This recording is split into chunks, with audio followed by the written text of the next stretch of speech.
Students, एक बार फिर से आपका एक नई वीडियो में बहुत बहुत स्वागत है। तो आज की इस वीडियो में आपके लिए लेकर आया हूँ इंग्लिश ग्रामर का प्रैक्टिस सेट, जो कि काफ़ी ज़्यादा इंपॉर्टेंट है।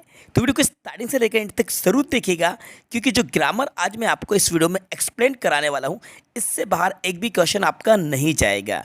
जी हाँ स्टूडेंट्स, इस चीज़ की मैं आपको गारंटी देता हूँ कि जो आपका इंग्लिश का एग्ज़ाम होने वाला है, उसमें जो ग्रामर पूछी जाएगी वो ग्रामर इस तरह से ही पूछी जाएगी। ये है ग्रामर का पार्ट 1, जिसमें हम फिलअप्स को समझेंगे, और जल्दी मैं इसका पार्ट 2 लेकर आऊँगा, जिसमें हम इसके ड्यूएस डायरेक्टेड को भी डिटेल में समझेंगे। तो चलिए वीडियो को शुरू करते हैं। ये रहा हमारा question number first. It was dark so I blank space a torch with me. Option हमारे सामने टैग, टुक और टेकन। अब आपको इसमें से करेक्ट आंसर बताना है कि इन तीनों ही ऑप्शन में से एक जो करेक्ट आंसर है वो कौन सा है। अब देखिए, इसको जानने के लिए आप सेंटेंस को दोबारा से रीड करते हैं और इसको समझते हैं। इट वॉज डार्क, तो यहाँ पे देखिए वाज लगा हुआ है। वाज का यूज़ किया जाता है पास्ट में। इट वॉज डार्क का मतलब होता है अंधेरा था, तो यानी कि बात पास्ट में चल रही है। जब बात पास्ट में चल रही है तो हमें चाहिए यहाँ पे इन तीनों में से वर्ब की सेकेंड फॉर्म V2, तो जो होती है हमारी टुक। तो यहाँ पे करेक्ट आंसर हमारा टुक होगा। It was dark so I took a torch with me. अंधेरा था इसलिए मैं अपने साथ एक टॉर्च लेकर आ गया, ठीक है, या ले आया। टेक मतलब होता है लेना, टुक इसकी सेकंड फॉर्म है, टेकन थर्ड फॉर्म है। जब भी सेंटेंस में आपको यहाँ पे वाजवर देखने को मिले और इस तरह से सेंटेंस हो, तो फिर आपको V2 का यूज़ करना होता है। इस तरह से ही सेंटेंस मतलब आपके क्वेश्चन पूछे जाते हैं इंग्लिश ग्रामर के। टुक इसका करेक्ट आंसर है। आगे मूव करते हैं। Blank space dog seldom bite. तो बच्चों, इसका जो राइट आंसर होगा वो होगा barking. Barking dog seldom bite का मतलब होता है जो गरजते हैं वो बरसते नहीं। ये एक प्रोवर्ब है, तो इसको आप याद रखिएगा। स्टार्टिंग में आपको बार्किंग का यूज़ करना है, ING आपको लगा देना है, ठीक है। तो राइट आंसर होगा इसका बार्किंग। तो स्टूडेंट्स, हमारा नेक्स्ट एग्जाम्पल है he promised blank space the money. Option हमारे सामने टू रिटर्न या रिटर्न।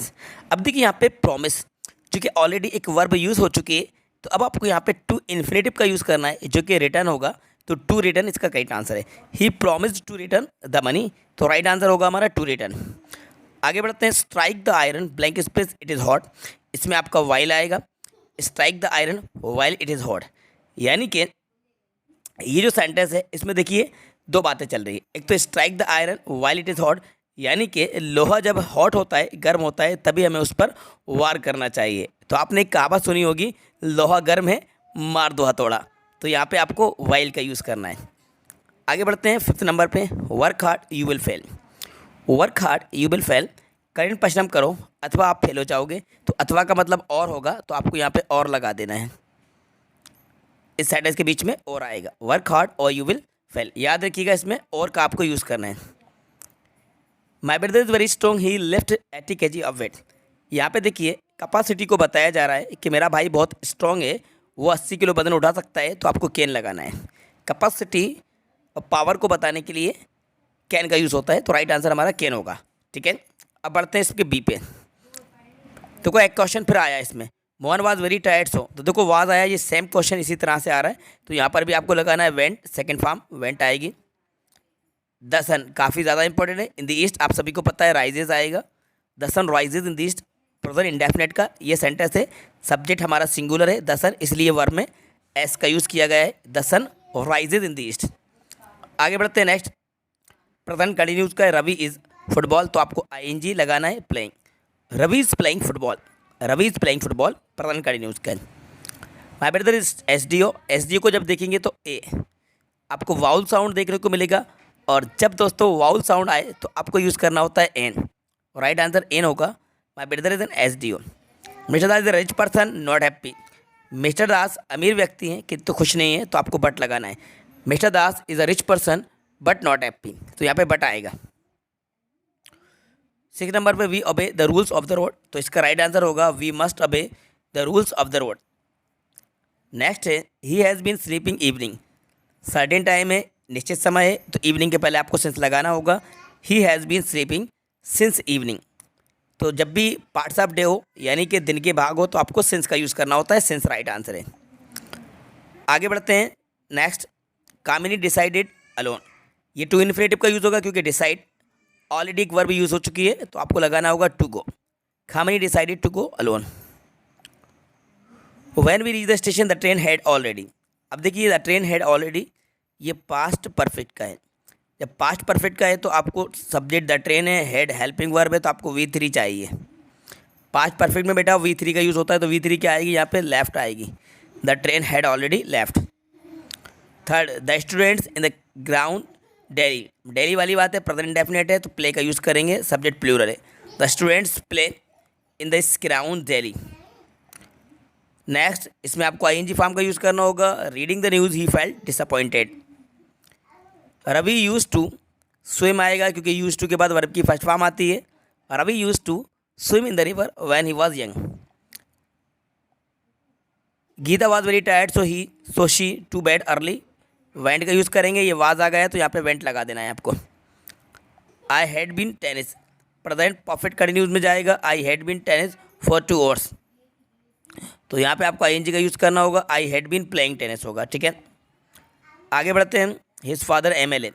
MLA का साउंड देखेंगे, ए में लिखेंगे, ए वाउल साउंड है तो एन लगाएंगे। His father is an MLA। Mister John is a rich person, अभी आया था उसी तरह से, but not happy. Will you please give me some आएगा, रिक्वेस्ट की जा रही है, इसलिए आपको सम का यूज़ करना होगा। Will you please give me some money, request है। He was absent, he was sick, because आएगा। He was absent because he was sick. Permission ली जा रही है तो मे का यूज़ करेंगे, may I come in sir. You are sitting, Sita and Gita, दो नाम आए तो आपको बिटवीन का यूज़ करना है। सीता और गीता है इसलिए यहाँ पे बीच में बिटवीन लगा दीजिए। इसका राइट आंसर होगा they have won the match. इसको करेक्ट कर लेंगे, आप रीअरेंज करेंगे तो क्या बनेगा, they have won the match. ये आप लिखेंगे दे, इसके बाद आप लगाएंगे have, then won the match, ये बन जाएगा मीनिंगफुल सेंटेंस। आगे बढ़ते हैं। He gave me 1 rupee. देखो 1 रुपी को जब आप वाह को लिख के देखेंगे, वाह कंसोनेंट साउंड है, तो जब भी कंसोनेंट साउंड हो तो आप ए लगाएंगे। He gave me a 1 rupee note. His father is MP। MP के पहले एन का यूज़ होगा क्योंकि ये वाउल साउंड है। I have 2 pens in my pocket आएगा, यहाँ पे एन लगा दीजिए, मेरे पॉकेट में। शी राइट्स पेन, विथ का यूज़ होगा। नॉन लिविंग थिंग से कोई काम होता है तो विथ का यूज़ करते हैं। She writes with pen, pen से वे लिखती है इसलिए आप विथ लगाएंगे। Ravi always to school, present indefinite की बात है, गोज लगा दीजिए। सब्जेक्ट यहाँ पे सिंगुलर है, Ravi always goes to school. Is a good exercise, तो इसमें तो ING लगा देना है। Swimming is a good exercise. I don't have money के पहले आपको एनी लगाना है, नेगेटिव सेंटेंस है और नेगेटिव सेंटेंस में एनी का यूज़ होता है। आई डोंट हैव एनी मनी। चलो आगे बढ़ते हैं, ये और कुछ एग्जाम्पल देख लीजिए। Can you lift this box, capacity जानने के लिए कैन का यूज़ करेंगे। ही प्रॉमिस्ड, अभी आया था, to return. She did not her duty, तो डू का यूज़ करेंगे। She did not do her duty. Rohit happen yesterday, past की बात है, बॉट लगा देंगे। I am busy, I can't talk to you.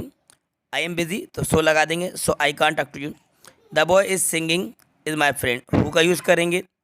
The boy who is singing is my friend, लड़का जो गा रहा है मेरा दोस्त है, तो ये रिलेटिव प्रोनाउन हु का यूज़ होगा। She is fond of singing, fond of के साथ सिंगिंग का यूज़ किया जाता है, मतलब वर्ब की फर्स्ट फॉर्म में ING लगाते हैं। ओके स्टूडेंट, तो जो ग्रामर के फ्लप्स मैंने आपको इस वीडियो में बताए हैं, इससे रिलेटेड ही क्वेश्चन आपके एग्जाम में पूछे जाएंगे। बिल्कुल ग्रामर का लेवल यही है, क्लास 10th में इस तरह से ग्रामर अब तक के एग्ज़ाम में पूछी गई है। और आपका जो भी पेपर होने वाला है, चाहे आप सप्लीमेंट्री के एग्ज़ाम दे रहे हों या इसके अलावा अवसर परीक्षा, पुनः परीक्षा, जो भी परीक्षा आप दे रहे हों, तो उसमें इंग्लिश ग्रामर आपकी इस तरह से पूछी जाएगी। ये हमारी ग्रामर का था पार्ट 1। अब जल्दी हम पार्ट 2 लेकर आएंगे, जिसमें हम इनके ये डू एज डायरेक्टेड को भी समझेंगे। बस इसके अलावा आपको अदर से कोई भी आपको एक्स्ट्रा ग्रामर की प्रैक्टिस करने की ज़रूरत नहीं है। बस इन ग्रामर के क्वेश्चन को आप प्रिपेयर कर लीजिए। आई होप ये वीडियो आपको पसंद आई होगी, तो वीडियो को लाइक कीजिए, अपने सभी दोस्तों के साथ ज़्यादा से ज़्यादा शेयर भी कीजिएगा, और यदि चैनल पर नए हैं तो चैनल को सब्सक्राइब कर लीजिएगा। Thanks for watching.